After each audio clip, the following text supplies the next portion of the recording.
la Gestapo a inspecté son train 7 fois, sans savoir que 14 enfants voyagèrent dans les compartiments à charbon. Le compartiment mesurait 1,20 m de large sur 2 mètres de long et se trouvait sous le plancher de la voiture voyageur, dans l'espace technique que les trains de l'époque utilisaient pour stocker le charbon de réserve dont les mécaniciens avaient besoin lorsque le trajet était long et que les arrêts de ravitaillement étaient trop éloignés les uns des autres. Et dans ce compartiment, dans la nuit du 14 novembre 1943, alors que le train était immobilisé en gare d'Annemasse et que des soldats allemands parcouraient le quai avec des lampes torches et des chiens, pendant que le contrôleur ouvrait les wagons un par un, avec la minutie de l'homme qui a reçu un avertissement précis, lui indiquant qu'il y a dans ce train quelque chose qui ne devrait pas s'y trouver. 14 enfants étaient allongés en silence sur une couche de toile de jute et recouverts d'une autre couche de toile de jute, avec le charbon qu'on n'avait pas pu retirer complètement entassé sur eux et autour d'eux, et avec pour consigne donner 2 heures plus tôt à la gare de Lyon, que peu importe ce qu'ils entendaient, peu importe à quel point les pas se rapprochaient, peu importe si le train avançait ou s'arrêtait, ils ne devaient n'y faire aucun bruit jusqu'à ce qu'ils entendent le signal précis qui signifiait qu'ils pouvaient sortir sans danger, à savoir 3 coups brefs et un coup long sur la tôle métallique du compartiment, le même rythme que les premières notes de la 5e symphonie de Beethoven que la BBC diffusait chaque soir au début de ses émissions, et qui, dans la France, occupée de 1943, était le code de la résistance, et que ses enfants reconnaîtraient même sans savoir qu'ils le reconnaîtraient, parce que leurs parents l'avaient entendu sur des radios cachées pendant des mois, et que ce son s'était imprimé dans leur corps avant même que quiconque ne leur explique ce qu'il signifiait. L'homme qui se tenait debout dans la cabine de la locomotive, regardant à travers la vitre noircie de suie le faisceau de la lampe d'un soldat balayer l'intérieur du 6e wagon de son convoi, s'appelait Henri Beaumont. Il avait 46 ans et conduisait des trains pour la Compagnie des chemins de fer entre Lyon et la frontière suisse depuis l'âge de 21 ans. Et il connaissait chaque courbe, chaque rampe et chaque aiguillage de cette ligne avec la précision de l'homme qui a parcouru le même trajet des milliers de fois et qui n'a plus besoin d'y penser pour le faire, mais qui, ce soir-là, y pensait avec une concentration qui n'avait rien à voir avec les courbes ni avec les rampes, et tout à voir avec le calcul exact du temps qu'il lui restait avant que le soldat n'arrive au bout du wagon et passe au suivant, et du nombre de wagons qu'il y avait encore entre ce soldat et l'espace sous le plancher du wagon à charbon où 14 enfants restaient immobiles depuis 2 heures. Ce qui allait se produire au cours des 40 minutes suivantes, tandis que le train demeurait à l'arrêt à Annemasse avec des soldats à bord, le chien flairant les banquettes vides et Henri debout dans la cabine sans bouger, constitue l'une des histoires les plus extraordinaires du système de sauvetage des enfants juifs, qui opéra dans le sud de la France entre 1943 et 1944. Et voici le récit de la manière dont un mécanicien de train, qui connaissait les compartiments de son convoi mieux que n'importe quel inspecteur militaire, les transforma en la cachette la plus invisible qu'on ait jamais vue dans un véhicule en mouvement inspecté 7 fois au cours d'un même trajet. Le monde d'avant, qui était Henri et ce que signifiait conduire un train dans la France occupée. Pour comprendre ce qu'a fait Henri, il faut d'abord comprendre ce qu'était un mécanicien des chemins de fer français dans la France de 1943, ce qui n'était pas simplement la personne qui conduisait le train, mais quelque chose qui, dans le contexte de l'occupation, avait une dimension politique et pratique qu'aucun autre métier ne possédait de la même façon.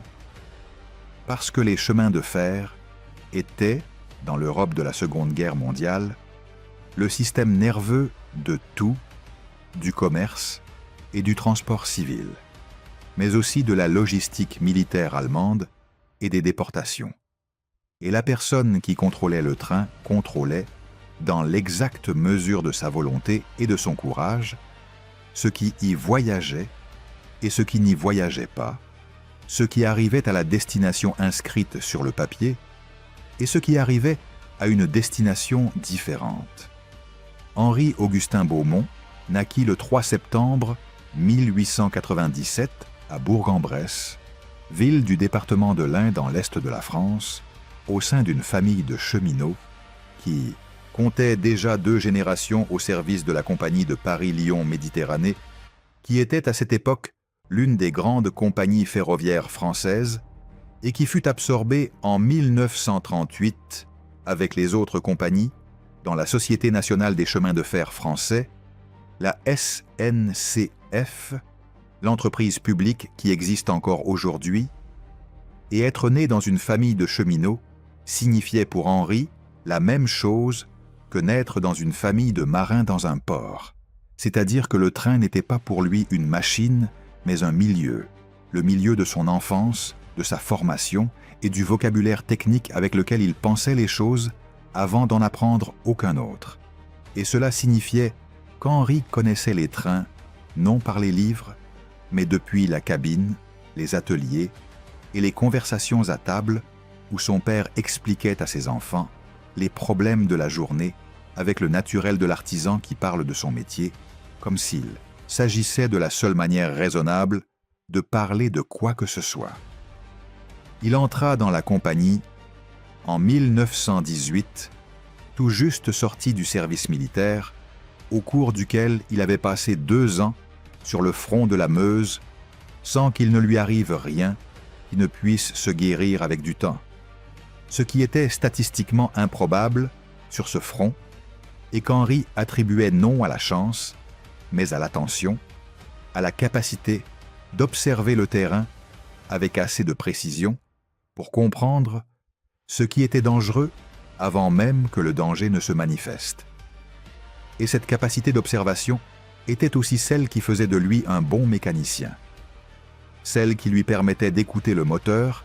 et de savoir, avant même qu'aucun instrument ne le confirme, que quelque chose n'allait pas, celle qui lui faisait anticiper les changements de voie et les signaux avec une avance que ses collègues plus jeunes n'avaient pas encore, parce qu'ils n'avaient pas accumulé cette mémoire des milliers de trajets qui transforment le savoir en instinct. En 25 ans de métier, Henri avait vu le train changer plusieurs fois, de la traction à vapeur aux premiers trains électriques, des rames courtes d'avant la Grande Guerre, aux longues compositions mixtes de voyageurs et de marchandises qui étaient devenues la norme dans l'entre-deux-guerres. Et il avait vu changer aussi la ligne Lyon-Annemasse, qui était sa ligne habituelle depuis 1929, avec les nouvelles signalisations, les nouveaux croisements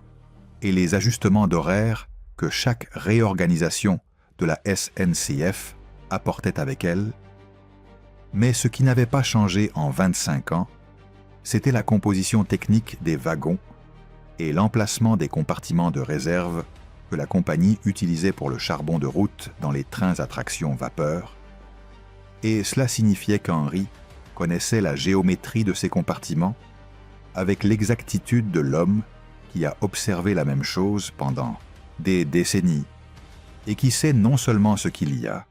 mais exactement combien il y a et où se trouve chaque centimètre d'espace. Le 22 juin 1940, la France signa l'armistice et la ligne de démarcation qui divisait le pays entre la zone nord occupée directement par les Allemands et la zone sud administrée par le gouvernement de Vichy, passait par le département de l'Ain, ce qui signifiait que Lyon se retrouvait en zone sud et que la ligne Lyon-Annemasse franchissait la frontière de démarcation pour rejoindre Annemasse, ville française la plus proche de la frontière suisse, qui devint l'un des points les plus surveillés de toute la France, parce qu'elle était aussi l'un des plus tentants pour quiconque voulait quitter le pays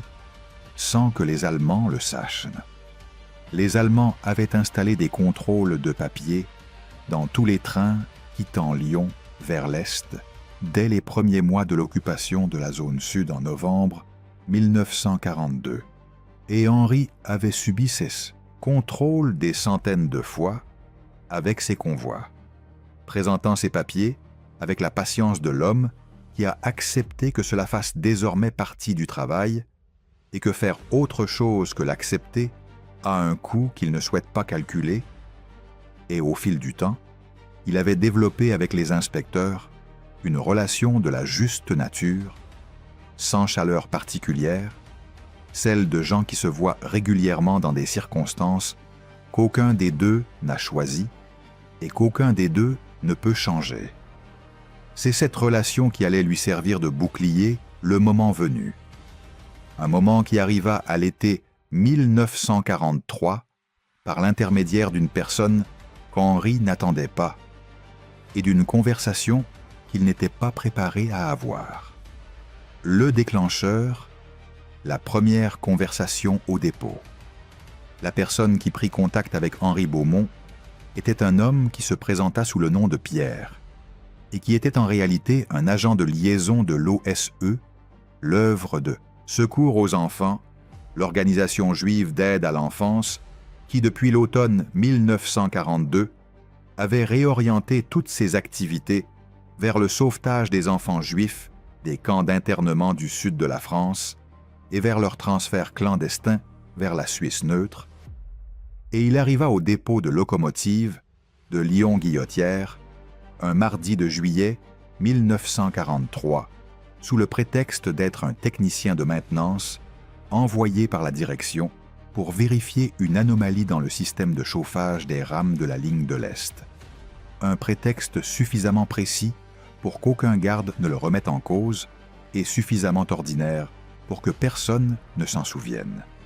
Henri sut que Pierre n'était pas un technicien de maintenance dès l'instant où il le vit entrer dans le dépôt, parce qu'il voyait des techniciens de maintenance depuis 20 ans et que Pierre se déplaçait dans l'espace avec l'attention de l'homme qui observe les lieux pour la première fois, au lieu de s'y mouvoir avec l'automatisme de celui qui les connaît par cœur. Et c'était là toute la différence entre quelqu'un qui travaille dans cet endroit et quelqu'un qui y est arrivé pour un but qui n'a rien à voir avec le travail. Et Henri attendit que Pierre s'approche de la locomotive qu'il était en train de vérifier, puis attendit encore un peu jusqu'à ce qu'il se retrouve seul du côté de la cabine qui ne donnait pas sur l'allée centrale du dépôt, pour lui demander, d'une voix basse et avec l'expression neutre de l'homme qui pose une question dont il connaît déjà la réponse, ce dont Pierre avait réellement besoin. Ce que Pierre expliqua dans les 10 minutes qui suivirent, c'était la situation des enfants juifs dans le sud de la France à l'automne 1943, avec la clarté précise et sans ornement de celui qui vit depuis des mois dans cette situation et n'a plus de temps à perdre en contextualisation, à savoir que la déportation des Juifs depuis les camps d'internement de Vichy s'était considérablement accélérée après que les Allemands eurent occupé la zone sud en novembre 1942 et que les organisations qui travaillaient à faire sortir les enfants de ces camps pour les conduire en Suisse avaient mis au point plusieurs routes et plusieurs méthodes, mais que toutes dépendaient d'un élément qui, ces derniers mois, était devenu de plus en plus difficile à maîtriser, à savoir la phase du trajet en train entre Lyon et Annemasse, qui était la plus longue du parcours et celle qui concentrait le plus grand nombre de contrôles allemands, et qui était aussi celle où les enfants étaient les plus visibles et les plus vulnérables, parce qu'un groupe d'enfants dans un wagon de train sans adultes, clairement identifiés comme responsables, était exactement le type d'anomalie que les inspecteurs allemands avaient appris à rechercher. Henri écouta tout cela sans l'interrompre et sans changer d'expression, et lorsque Pierre eut terminé, Henri garda le silence pendant un laps de temps que Pierre se rappellerait plus tard comme le plus long qu'il ait jamais attendu une réponse durant tous les mois où il avait travaillé dans la résistance. Puis Henri dit oui, qu'il le ferait, et ajouta quelque chose dont Pierre se souviendrait également, à savoir que, s'ils allaient faire cela, ils devaient le faire d'une manière qui ne dépende pas de la chance, mais de la physique. Que la chance était ce dont se servaient les gens qui n'avaient beau pas suffisamment réfléchi au problème, et que lui avait eu 20 ans pour réfléchir au compartiment de ces convois, et qu'il existait une manière de les utiliser qui ne dépendait ni du bon jour ni du mauvais jour d'un inspecteur, mais du fait que les inspecteurs ne sachent jamais qu'il y avait quelque chose à chercher. Il leur fallut 3 semaines pour concevoir le système, et 1 semaine supplémentaire pour le tester sans enfants, avec un poids mort constitué de sacs de sable, répartis dans les compartiments exactement comme les enfants le seraient, afin de vérifier que la distribution du poids n'affectait en rien le comportement du convoi d'une manière perceptible par un mécanicien expérimenté,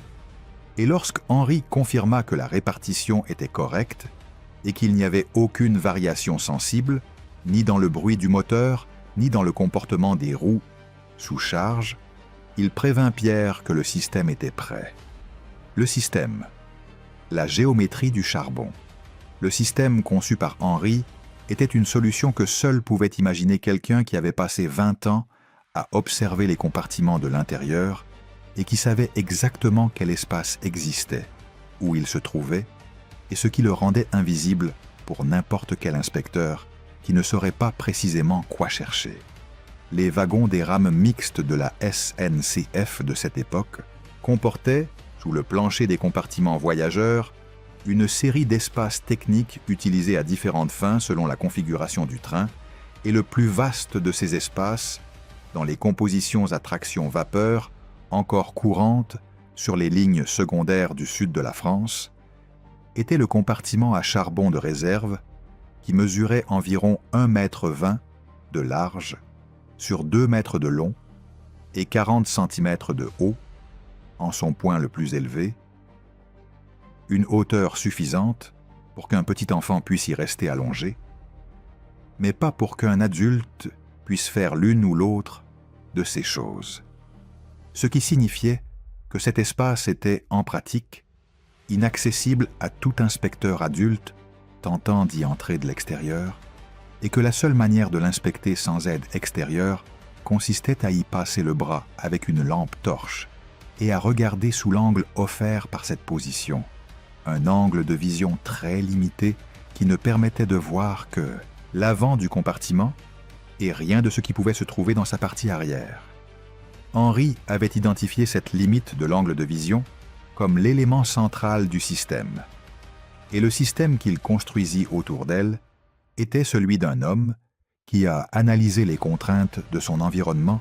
avec une telle précision qu'il peut les transformer en avantages, ce qui est la différence entre le savoir venu des livres et le savoir qui vient d'avoir regardé la même chose pendant 20 ans,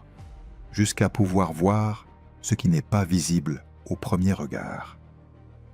Le premier élément du système était la préparation des compartiments avant chaque voyage, qui consistait à répartir le charbon restant des trajets précédents de manière à couvrir les 50 premiers centimètres du compartiment à partir de l'ouverture extérieure, créant ainsi un front compact de charbon qui était exactement ce que verrait n'importe quel inspecteur s'il éclairait l'intérieur, et derrière ce front de charbon se trouvait l'espace d'1,50 m où les enfants devaient s'allonger sur de la toile de jute recouvert d'une autre toile de jute,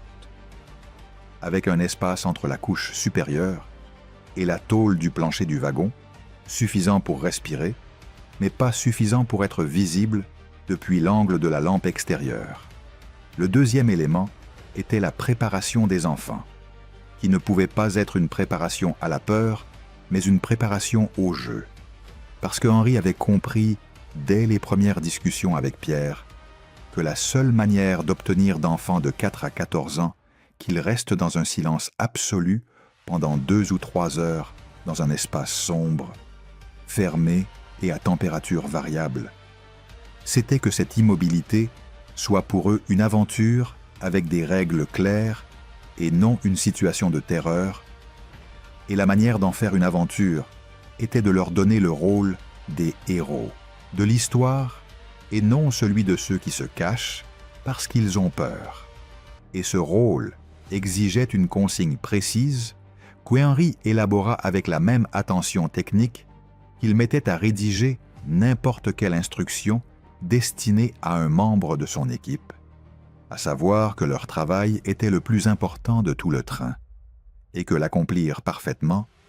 exigeait exactement la même chose que n'importe quel travail difficile accompli à la perfection, c'est-à-dire une concentration totale, un silence total,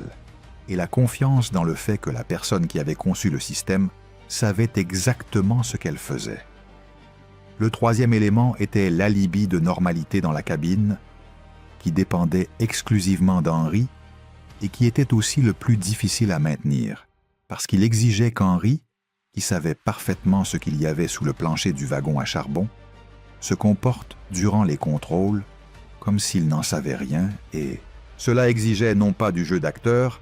mais cette capacité propre au mécanicien de compartimenter son attention, de mettre dans un compartiment la connaissance de ce que contenait le train et dans un autre le comportement du mécanicien soumis à une inspection de routine et de ne laisser en aucun cas les 2 compartiments communiquer entre eux de manière visible. Henri possédait cette capacité, développée au fil de 20 années de travail, dans des conditions où le mécanicien devait maintenir son attention sur plusieurs systèmes simultanément sans que l'attention portée à l'un interfère avec celle portée aux autres. Et il l'appliqua aux situations de contrôle de la même manière qu'à n'importe quelle situation technique complexe, avec la concentration de l'artisan qui sait exactement ce qu'il fait et pourquoi il le fait, et qui n'a pas besoin de réfléchir aux étapes, parce que les étapes font déjà partie de son corps. Le réseau de l'OSE à Lyon savait que le système d'Henri fonctionnait et l'avait communiqué aux cellules de sauvetage opérant dans les camps d'internement du Sud, et à partir de l'automne 1943, le train d'Henri sur la ligne Lyon-Annemasse devint la route la plus sûre de toutes celles que le réseau utilisait pour conduire des enfants vers la frontière suisse, celle qui comptait le moins d'arrestations et le plus fort pourcentage d'enfants arrivant à destination sans incident, et cela signifiait que le nombre d'enfants que le réseau souhaitait faire passer par cette voie augmenta progressivement jusqu'à atteindre le chiffre qu'Henri avait calculé comme étant le maximum que le système pouvait absorber sans que le poids ni sa répartition ne créent la moindre anomalie détectable, à savoir 14. Les enfants, des visages dans l'obscurité, parmi les 127 enfants que Henri Beaumont transporta dans les compartiments à charbon de son convoi entre octobre 1943 et mai 1944, certains arrivèrent dans le système directement depuis les camps d'internement de Vichy et d'autres par le biais de réseaux de familles d'accueil qui les avaient protégés pendant des mois, mais ne pouvaient plus le faire parce que leurs voisins avaient commencé à avoir des soupçons, parce que les inspecteurs de l'état civil avaient relevé des incohérences dans leurs papiers, ou tout simplement parce que la pression qu'exerce le fait de cacher quelqu'un pendant une longue période a une limite qui n'est pas celle de la mauvaise volonté, mais celle de l'épuisement de ceux qui vivent depuis des mois avec cette peur constante. Il existe une histoire qu'Antoine Fournier, chef de gare d'Annemasse, qui collaborait avec le réseau d'Henri du côté récepteur du système, raconta lors d'un entretien accordé à des chercheurs du Mémorial de la Shoah à Paris en 1978 et qui donne la meilleure mesure de la manière dont le système fonctionnait, en pratique, ainsi que de la nature des enfants qui le traversaient, car il ne s'agissait pas d'enfants en abstraction, mais de personnes précises, avec des noms, des histoires, et cette capacité extraordinaire qu'ont les enfants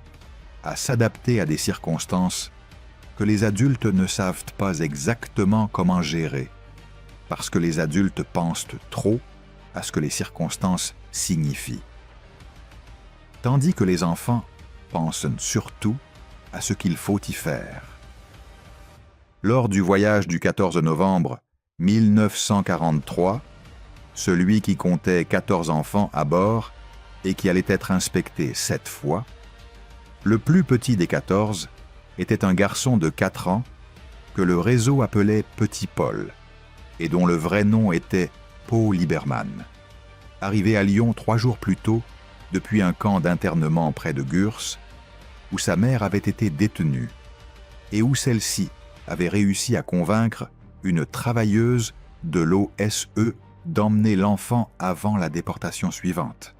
même si cela signifiait qu'elle resterait seule.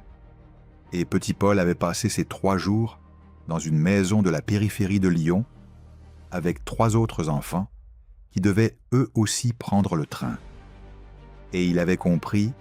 qu'il allait faire un voyage sans comprendre exactement où ni pourquoi. Et quand Henri lui expliqua son rôle dans le compartiment,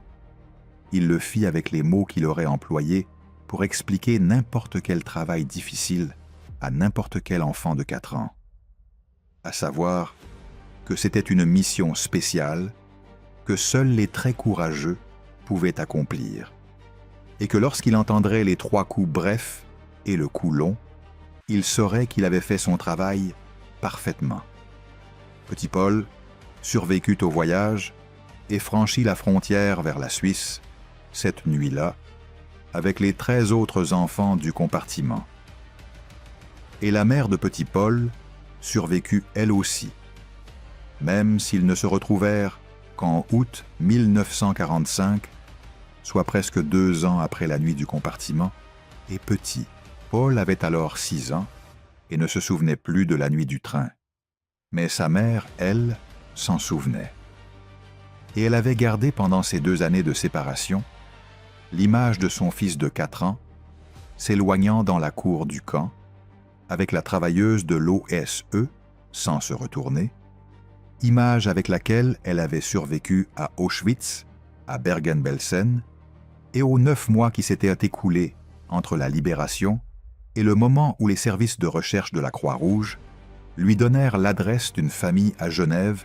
qui hébergeait son fils. Le cas qu'Henri décrivit après la guerre à ses enfants comme le plus difficile sur le plan technique de tous ceux qu'il avait eu à gérer, ne fut ni celui du plus grand nombre d'enfants, ni celui du plus grand nombre de contrôles, mais celui d'un voyage de janvier 1944,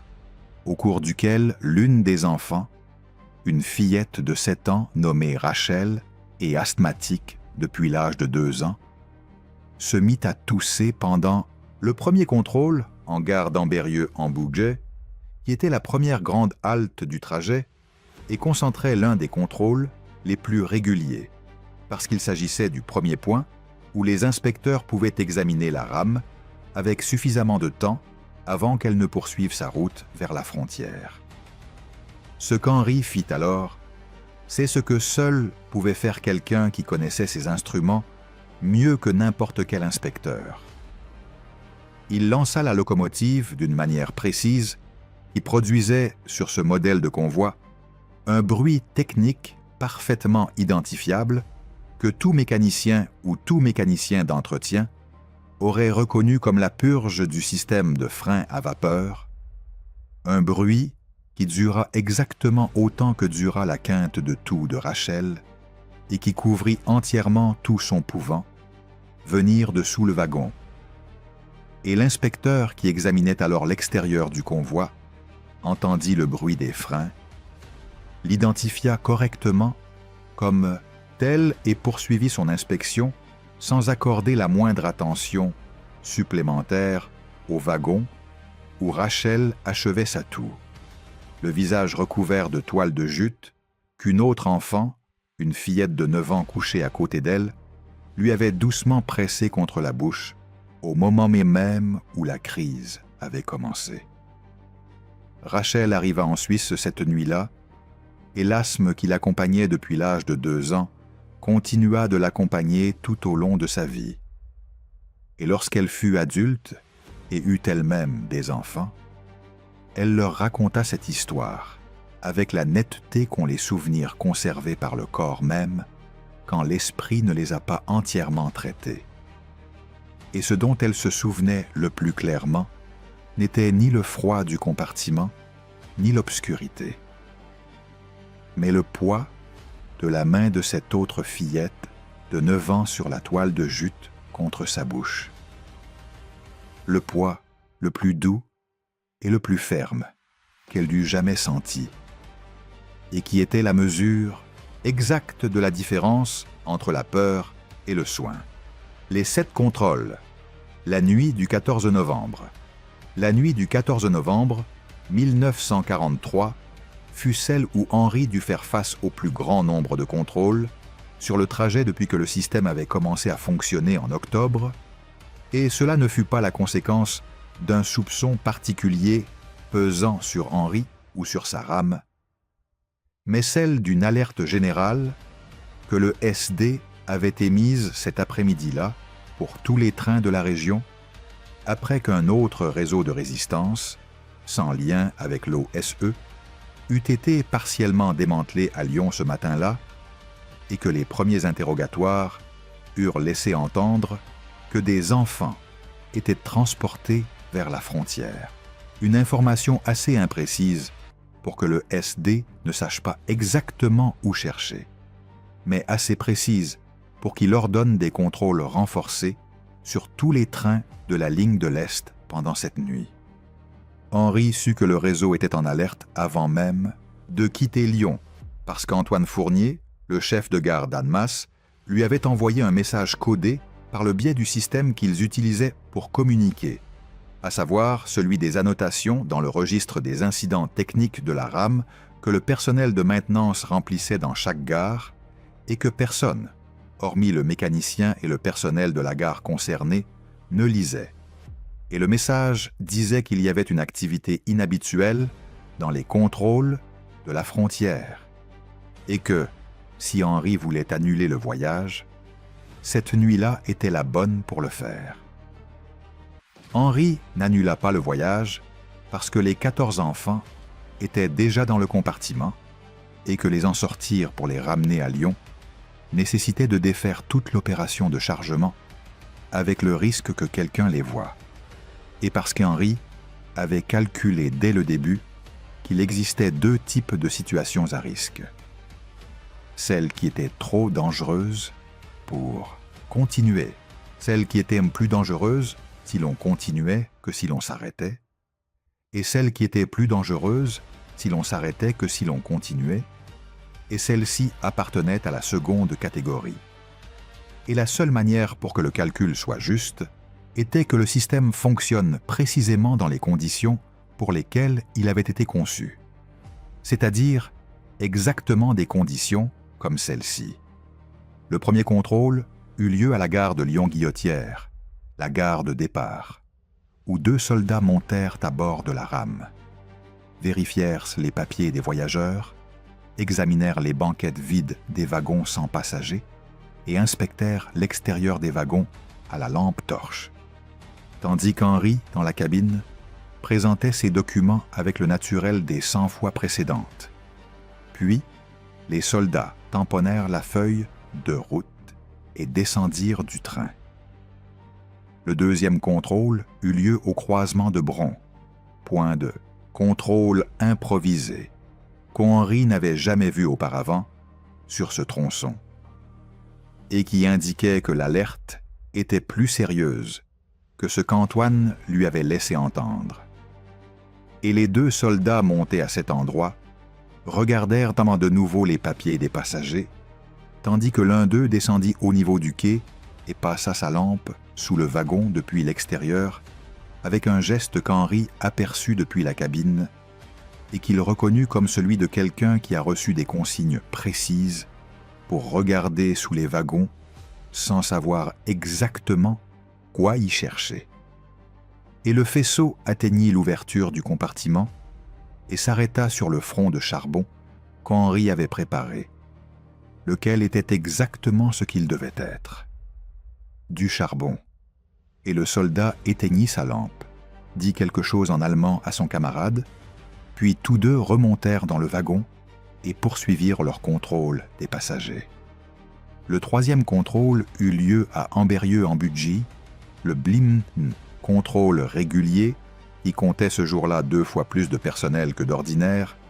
et Henri dut attendre 40 minutes en gare pendant que les inspecteurs vérifiaient tous les wagons un à un avec une attention d'une intensité différente de celle des contrôles habituels, et il utilisa ces 40 minutes pour faire ce qu'il faisait toujours pendant les longues attentes qu'il ne pouvait pas maîtriser, à savoir vérifier l'état du moteur avec la même concentration que pour n'importe quelle chose technique exigeant son attention, avec la concentration du mécanicien qui fait son travail et qui n'a aucune raison d'en faire un autre. Les 4e et 5e contrôles furent de courts arrêts en des points de la voie qu'Henri ne pouvait pas anticiper, parce que les soldats faisaient signe depuis le quai et qu'ils devaient immobiliser la rame à des endroits non prévus par l'horaire, et dans les 2 cas, l'inspection fut rapide. Papier en ouane, règle, front de charbon visible depuis la lampe extérieure, le mécanicien dans sa cabine faisant ce que fait un mécanicien quand le train est arrêté, c'est-à-dire vérifier la pression de vapeur, contrôler l'état des freins et attendre le signal de repartir. Le 6e contrôle fut le plus long de tous et eut lieu à la gare de Bellegarde-sur-Valserine, la dernière grande halte avant Annemasse, et il fut long, parce que l'un des inspecteurs avait trouvé dans le 3e wagon un homme dont les papiers étaient incomplets, un ouvrier du bâtiment qui avait oublié chez lui l'un de ses permis et qui n'avait absolument rien à voir avec toute l'affaire, sinon que sa situation obligeait à recommencer tous les contrôles de ce wagon depuis le début pendant que la question se réglait, et pendant tout ce processus, Henri resta dans la cabine 55 minutes, moteur au ralenti, avec 14 enfants dans le compartiment à charbon, sans le moindre signal, leur indiquant qu'ils pouvaient ressortir, et avec un temps de présence dans le compartiment qui atteignait déjà 2h40. Le 7e contrôle eut lieu à Annemasse, la destination, et ce fut le plus compliqué, non en raison de l'intensité de l'inspection, mais de la proximité de la fin du trajet et de ce que cette proximité signifiait. Alors que les enfants étaient dans le compartiment depuis près de 3 heures et que la discipline du silence qu'ils avaient maintenue jusque-là arrivait à la limite que toute personne, enfant ou adulte, finit par atteindre. Et Henri savait que cette limite existait et qu'elle ne pouvait pas être repoussée indéfiniment, et que le signal de sortie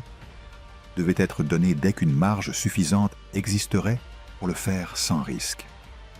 Et cette marge arriva lorsque les soldats du 7e contrôle eurent terminé avec le dernier wagon, quittèrent la rame et retournèrent sur le quai. Et Henri attendit exactement 3 minutes de plus afin de s'assurer qu'aucun d'entre eux ne reviendrait vérifier quelque chose qu'il aurait oublié. Puis, il donna les 3 coups brefs et le cou long, avec le poing contre la tôle du plancher de la cabine, dont la résonance se propagea dans le système de suspension métallique de la rame jusqu'au compartiment à charbon, et que les 14 enfants entendirent avec la netteté de ceux qui attendaient depuis 3 heures. Exactement ce son-là. La frontière. Les 200 derniers mètres. Les 14 enfants qui sortirent du compartiment à charbon de la rame d'Henri en gare d'Annemasse, dans la nuit du 14 novembre 1943, étaient 14 enfants, noircis de charbon des pieds à la tête, parce que c'était la conséquence inévitable d'avoir passé 3 heures au contact direct du charbon de réserve qu'Henri n'avait pas pu retirer complètement des compartiments. Et sortir du compartiment dans cet état constituait à la fois l'élément le plus visible de toute l'opération et, paradoxalement, celui qui la protégeait, parce qu'un groupe d'enfants qui descend d'un train entièrement couvert de suie est un groupe d'enfants qui vient manifestement de passer du temps dans un endroit où il y a du charbon, et qui, tout aussi manifestement, n'est pas un groupe d'enfants restés tranquillement assis dans une voiture voyageur. Et cela signifiait que tout inspecteur qui les verrait à cet instant aurait besoin d'une explication sur ce qu'ils faisaient là et sur la manière dont ils étaient arrivés dans cet état. Et l'explication qu'Antoine Fournier, le chef de gare, avait préparée pour ce moment-là était celle qu'Henri avait mise au point avec lui des semaines plus tôt et qui constituait la seule explication techniquement cohérente que l'on puisse donner à la présence d'enfants dans les espaces techniques d'un train, à savoir qu'il s'agissait d'enfants de cheminots qui avaient joué dans le dépôt, qu'ils avaient profité de l'arrêt du train pour grimper à bord et qu'il allait se charger de les nettoyer puis d'appeler leurs parents. C'était une explication qui tenait exactement jusqu'au moment où quelqu'un déciderait de la questionner sérieusement, et qui dépendait donc du fait que personne ne la questionne. Et cette dépendance constituait le seul point faible du système qu'Henri ne pouvait éliminer ni par la physique, ni par la géométrie, mais seulement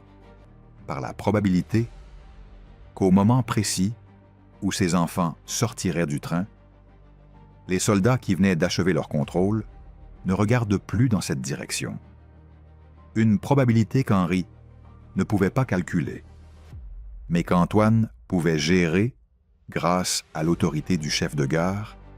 qui a de bonnes raisons de parler aux soldats et de détourner leur attention vers d'autres parties du quai, pendant que ses employés s'occupent des enfants à l'autre extrémité de la rame. Antoine géra ce moment avec la précision de quelqu'un qui pratique depuis des mois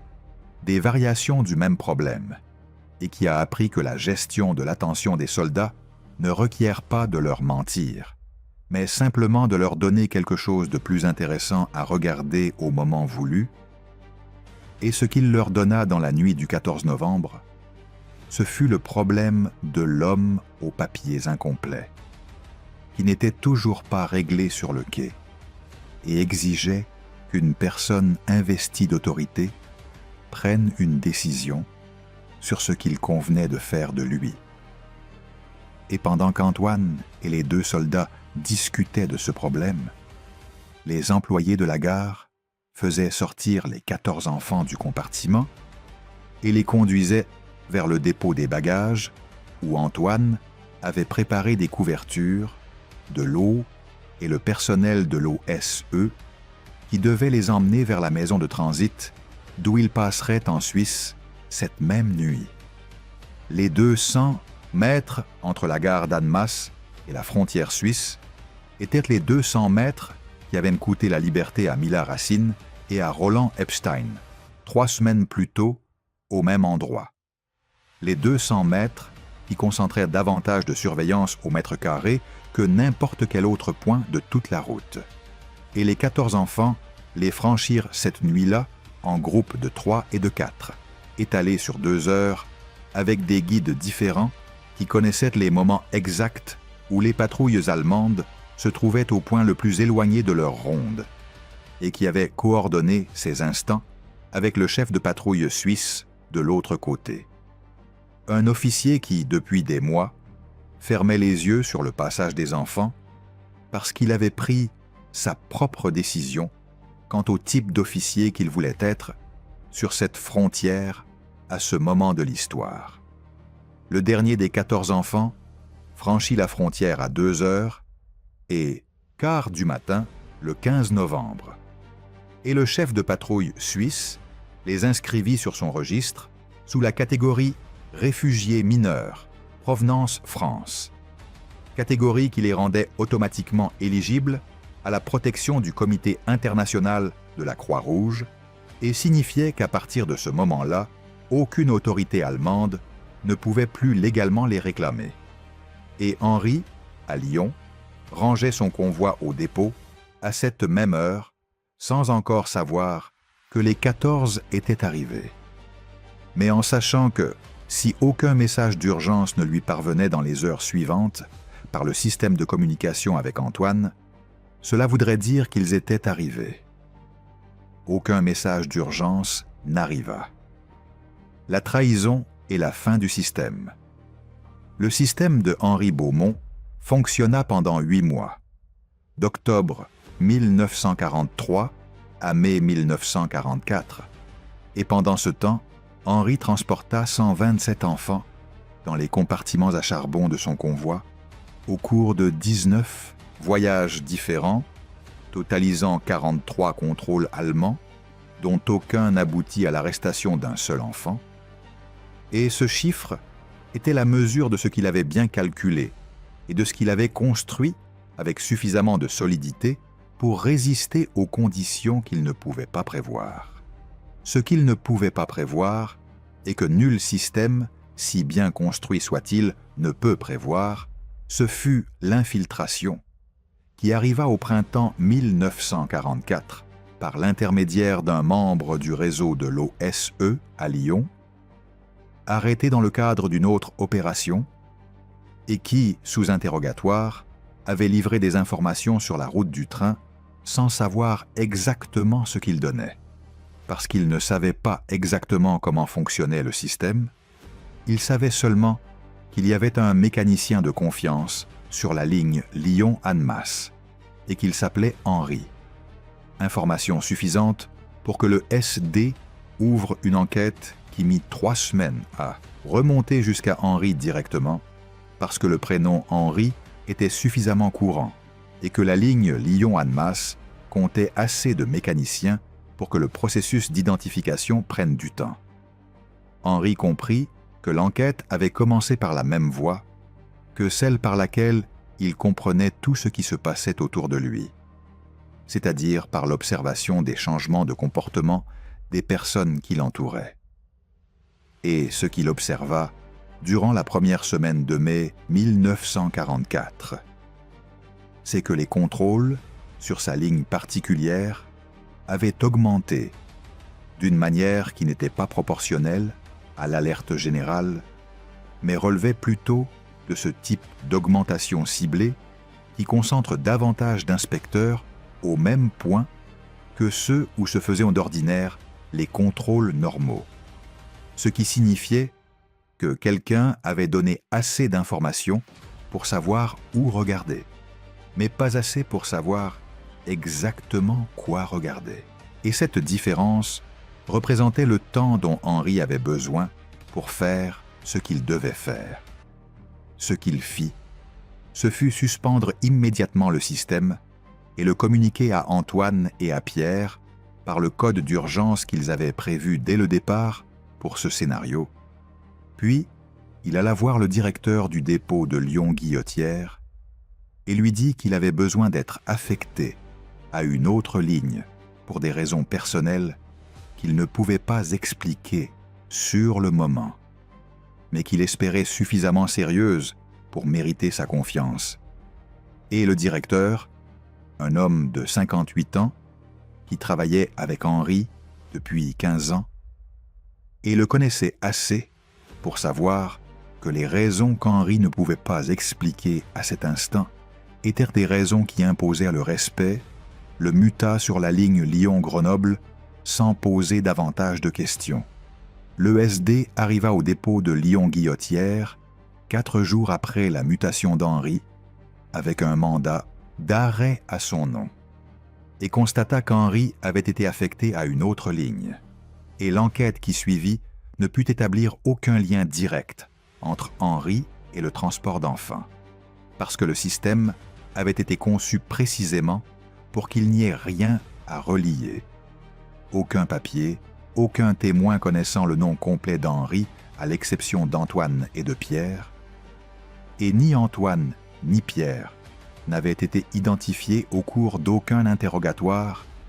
et ne le seraient. Henri travailla sur la ligne Lyon-Grenoble jusqu'à la libération de Lyon en septembre 1944 et continua à travailler pour les chemins de fer français jusqu'à sa retraite en 1963. Et il ne parla jamais publiquement de ce qu'il avait fait pendant la guerre, avec une constance que sa famille décrivait non comme de la modestie, mais comme quelque chose de plus proche de la conviction que ce qu'il avait fait consistait simplement à accomplir le travail qu'il fallait accomplir avec les moyens dont il disposait et qu'il n'y avait aucune raison particulière d'en parler davantage qu'on ne parle de tout travail bien fait. L'héritage, ce qui est arrivé de l'autre côté. Parmi les 127 enfants qu'Henri transporta pendant les 8 mois de fonctionnement du système, les chercheurs du Mémorial de la Shoah, qui documentèrent le cas à partir des années 1970, purent vérifier le destin de 94 d'entre eux.